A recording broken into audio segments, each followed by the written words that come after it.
కడప జిల్లాలోని రాయలసీమ తాప విద్యుత్ ఉత్పత్తి కేంద్రంలో విద్యుత్ ఉత్పత్తికి వినియోగించే బొగ్గు నుంచి వెలువడుతున్న బూడిదను సిమెంట్ పరిశ్రమల్లో వినియోగిస్తున్నారు. ఈ బూడిదను ట్యాంకర్లు, టిప్పర్లతో పరిశ్రమలకు తరలిస్తున్నారు. పాండ్ నుంచి టిప్పర్ల ద్వారా బూడిదను తరలిస్తుంటే కాలుష్యం ఏర్పడుతోంది. దీంతో టిప్పర్ల వెనుక వెళ్లే బైకర్లు ఇబ్బందులు పడుతున్నారు. ఓపెన్ ట్రక్కుల్లో బూడిదను తీసుకెళ్లొద్దనే నిబంధన ఉన్నా పట్టించుకోవడం లేదు. అధిక లోడుతో వెళ్తున్న టిప్పర్లపై సంబంధిత అధికారులు చర్యలు తీసుకోవాలని స్థానికులు, వాహనదారులు కోరుతున్నారు.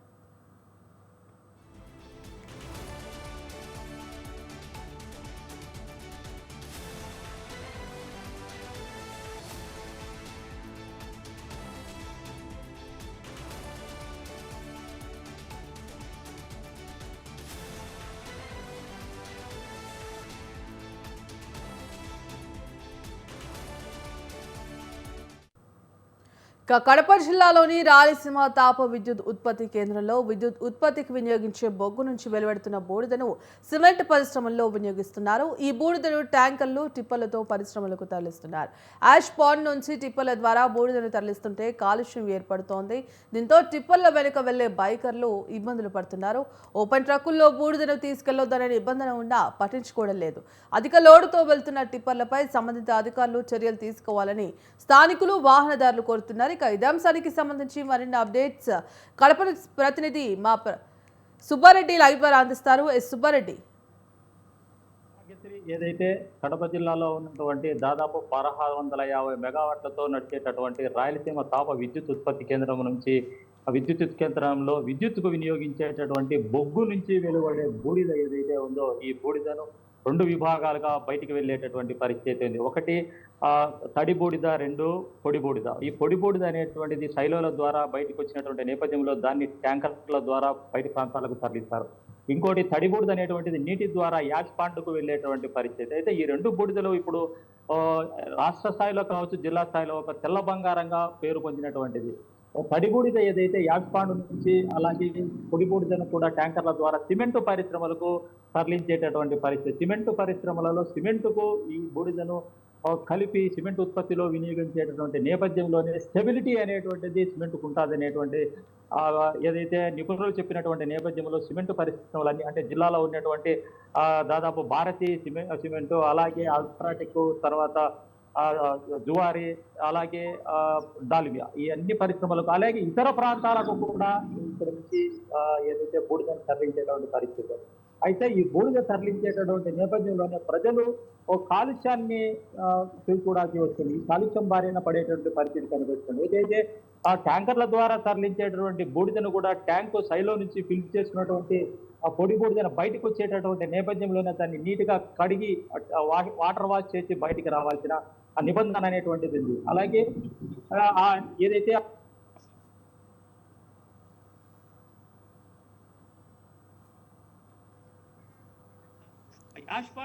ఇచ్చేటటువంటి తడి బూడిద, నీటితో కలిసినటువంటి తడి బూడిద టిప్పర్ల ద్వారా సిమెంట్ పరిశ్రమలకు తరలించేటువంటి పరిస్థితి.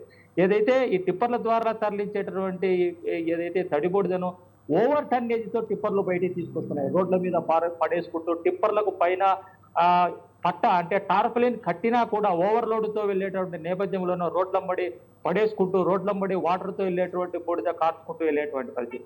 ఇది వెళ్ళిన తర్వాత వెనక వెళ్ళేటటువంటి వాహనదారులు ఎవరైతే ఉన్నారో వాహనదారులు, అలాగే రోడ్డు పైనటువంటి బూడిద, తడిచినటువంటి బూడిద ఆరినటువంటి నేపథ్యంలోనే ఆ వెనక భాగంలో వెళ్ళేటటువంటి వాహనాలు ఏవైతే ఉన్నాయో వాహనాలు కావచ్చు, అలాగే ద్విచక్ర వాహనదారులు ఇబ్బందులు పడేటువంటి పరిస్థితి. ఎందుకంటే ఏదైతే ఆ బూడిద పడేటువంటి నేపథ్యంలోనే ఆ బూడిద కళ్ళలో పడితే కళ్ళు మంటలెక్కేటటువంటి పరిస్థితి. ఎందుకంటే ఇది కాలినటువంటి బూడిద కాబట్టి అందులో కార్బన్ మోనాక్సైడ్ ఉంటుంది కాబట్టి కళ్ళలో పడినటువంటి నేపథ్యంలోనూ ప్రమాదాలు కూడా జరిగేటువంటి పరిస్థితి ఉంది.